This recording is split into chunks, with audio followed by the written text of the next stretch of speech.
கிறிஸ்துவுக்குள் பிரியமானவர்களே, கர்த்தரும் இரட்சகருமாய் இயேசு கிறிஸ்துவின் ஈடிய நாமத்தினாலே உங்கள் யாவருக்கும் என் அன்பின் வாழ்த்துக்கள் தெரிவித்துக் கொள்கிறேன்.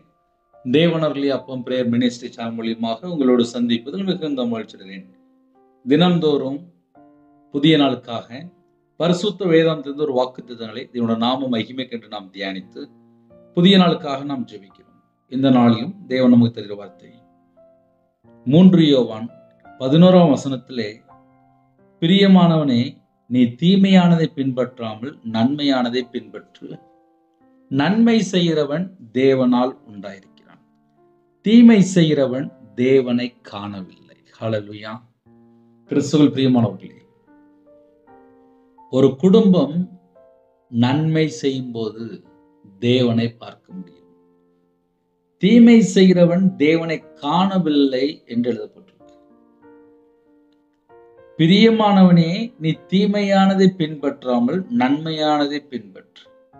ஒரு பக்கம் பார்த்தா ஆலோசனை. முதல் பாயிண்ட் என்ன அப்படின்னா, நீ தீமையானதை பின்பற்றாமல் நன்மையானதை பின்பற்று. அப்ப கர்த்தருடைய பிள்ளைகள் 24 மணி நேரம் என்ன செய்யணும்?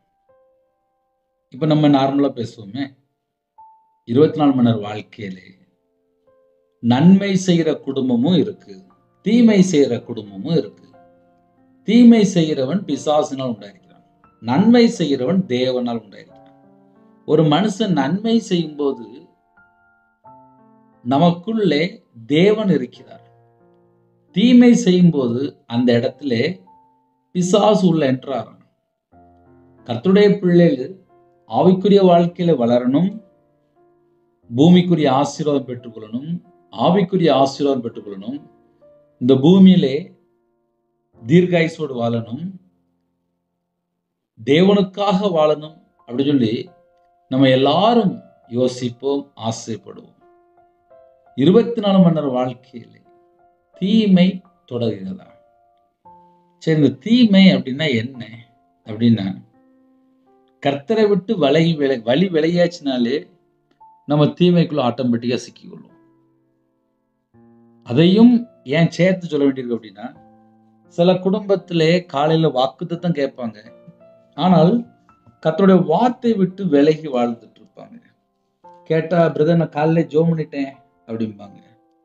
எரேமியா 2ஆம் அதிகாரம் 13ஆம் வசனத்திலே, என் ஜனங்கள் 2 தீமைகளை செய்தார்கள் என்று எழுதப்பட்டிருக்கு. ஜீவ தண்ணீர் ஊற்றாகி என்னை விட்டு விட்டார்கள், தண்ணீர் நிற்காத தொட்டிகளாகிய வெடிப்புள்ள தொட்டிகளை தங்களுக்கு வெட்டி கொண்டார்கள். அப்படின்னா என்ன அர்த்தம் அப்படின்னா, 2 தீமை அப்படிங்கிறது. என் ஜனங்கள் 2 தீமைகளை செய்தார்கள். ஒரு கம்ப்ளைண்ட், ஜீவ தண்ணீர் ஊற்றாகிய என்னை விட்டு விட்டார்கள். அப்போ ஒரு குடும்பத்துல கர்த்தரை விட்டு வழி விலகும் போது அதுக்கு பேர் தீமை. இன்னொரு பக்கம், ஜீவ தண்ணீராகிய ஊற்றாகிய என்னை விட்டு விட்டார்கள்.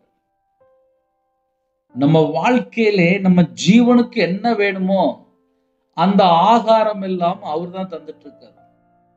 ஜீவ தண்ணீர் என்று எழுதப்பட்டிருக்கு. ஜீவ தண்ணீர் ஊற்றாகிய எண்ணெய். அப்ப அவருக்கு ஒரு பெயர் இருக்கு, ஜீவ தண்ணீராகிய ஊற்று. நம்ம வாழ்க்கையில நமக்கு என்னெல்லாம் வேணும் அது எல்லாம் அவரு தான் தர முடியும். ஜீவ தண்ணீராகிய ஊற்று நமக்குள்ளே அவர் வரும்போதுதான் நம்ம வாழ்க்கையே செழிப்பா இருக்கும். ஒரு மனுஷன் கர்த்தரை விட்டு வழி விலகும் போதுதான் தீமைக்குள்ளே சிக்கிக் கொள்றான்.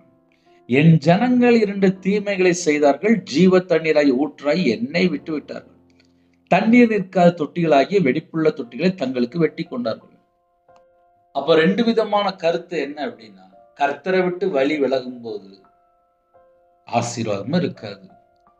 ஒருவேளை இந்த பூமியில நான் ஓடி ஓடி சம்பாதிக்கிறேன் அப்படின்னா, எப்படி ஒரு ட்ரம்ல ஒரு ஓட்டை இருந்துச்சு அப்படின்னா, அந்த ஓட்டையில இருந்து தண்ணி ஃபுல்லா வெளியில போயிடும். தண்ணீர் நிற்காத தொட்டிகளாகிய வெடிப்புள்ள தொட்டிகளை தங்களுக்கு வெட்டி கொண்டார்கள். தனக்காக ஒன்று உருவாக்குனா, ஆனா அதுல இருந்து எல்லாமே வெளியில போயிட்டு இருக்கு அப்படிங்கிறது. இதுதான் உண்மையான அர்த்தம். தீமை. நீ தீமையானதை பின்பற்றாமல், இந்த உலகத்துல எத்தனையோ விதமான தீமையான காரியம் இருக்கு. பண ஆசை தீமைதான். மார்க் 7ஆம் அதிகாரத்தில் எழுதப்பட்டிருக்கு. தீமை அப்படின்னு சொல்லி பார்க்கும்போது தீமை செய்கிறவன் பிசாசினால் உண்டாயிருக்கிறான். கர்த்தருடைய பிள்ளைகள் நன்மை செய்யும் போது தேவன் நமக்குள்ள இருக்கிறார். இன்னைக்கு வாக்குத்தத்தம் என்ன தெரியுமா? நன்மை செய்கிறவன் தேவனால் உண்டாயிருக்கிறான். ஹையஸ்டான வாக்குத்தத்தம். வழக்கமா நம்ம ஒரு வாக்குத்தத்தம் சொல்லி ஜெபிப்போம். இன்னைக்குள்ள வாக்குத்தத்தம் என்ன தெரியுமா? நன்மை செய்கிறவன். ஐயா, நான் இனிமேல் தான் நான் நன்மை செய்ய போறேன். நம்ம நன்மை செய்ய ஆரம்பிக்கும் போதே என் இதயத்துக்குள்ள இயேசு கிறிஸ்து இருக்கிறார். ஜீவ தண்ணீராகிய ஊற்று அவர் எனக்குள்ள வந்துடுவார். எப்போ? நான் நன்மை யோசிக்கும் போதே, நன்மை யோசிக்கும் போது அவர் எனக்குள்ள வந்துடுவார். ஹல்லேலூயா. அதே நேரத்தில் ஒரு மனுஷன் தீமை யோசிக்கும் போது அந்த இடத்துல பிசாசு உள்ள என்றார். 24 மணி நேர வாழ்க்கையிலே நம்ம நன்மை செய்வோம், நம்ம குடும்பம் செழிப்பா இருக்கும். எப்படி பிரதர் அப்படின்னா, ஜீவ தண்ணீராகிய ஊற்று. அவரு தான் ஜீவ தண்ணீராகிய ஊற்று. அந்த ஆசீர்வாதம் நம்ம வாழ்க்கையில பெற்றுக்கொள்ளணும் அப்படின்னா நம்ம நன்மை செய்யணும். நம்ம நன்மை செய்யும்போது நம்ம வாழ்க்கையில செழிப்பு, நன்மை செய்யும்போது ஆசீர்வாதம், நன்மை செய்யும்போது நித்திய ஜீவன். நன்மை செய்கிறவன் தேவனால் உண்டாயிருக்கிறான். ஹல்லேலூயா. புதிய நாளுக்காக ஜெபிப்போமா? கண்களை மூடி நாம் ஜெபம் செய்வோம். கிருபை மகிமை இந்த பரிசுத்தமுள்ள நல்ல பிதாவே, நன்றியோடு துதிக்கிறோம்ப்பா. இந்த புதிய நாளிலும் உங்கள் பிள்ளையோட நீங்க பேசின கிருபைக்காக நன்றி. யாரெல்லாம் அர்ப்பணிக்கிறாங்களோ எல்லா குடும்பத்தையும் கர்த்தர் கறந்துட்டு ஆசிரியங்க. உங்க நாம மகிமைப்படட்டும். எங்களோட வாழ்க்கையிலே நாங்கள் எதை செய்தாலும் தேவன் நாம மகிமை கண்டு நாங்கள் செய்யணும்ப்பா. கர்த்தர் எங்க கூட இருந்து ஆசிரியங்க. எல்லா தடையெல்லாம் நீக்கி ஆசிரியங்க. உங்க பிள்ளைகளோட நீங்க கூட இருங்க. இந்த நாள் முழுவதும் கர்த்தர் பொறுப்படுத்துங்க.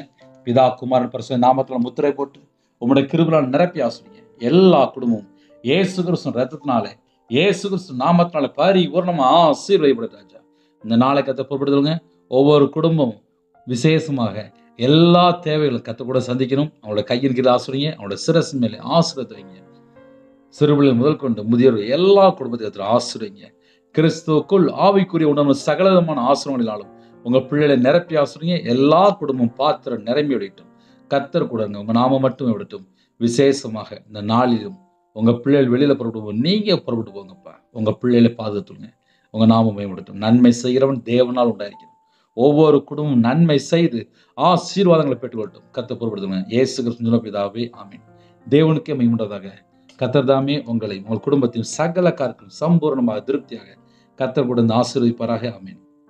கர்த்தராகிய இயேசு கிறிஸ்துவின் கிருபையும் பிதாவாகிய அன்பும் பரிசுத்தருடைய ஐக்கியமும் இப்பொழுதும் எப்பொழுதும் சதா காலங்களிலும் நம்மளோடு கொடுப்பதாக. ஆமென். God bless you. Thanks for watching. Please subscribe our channel.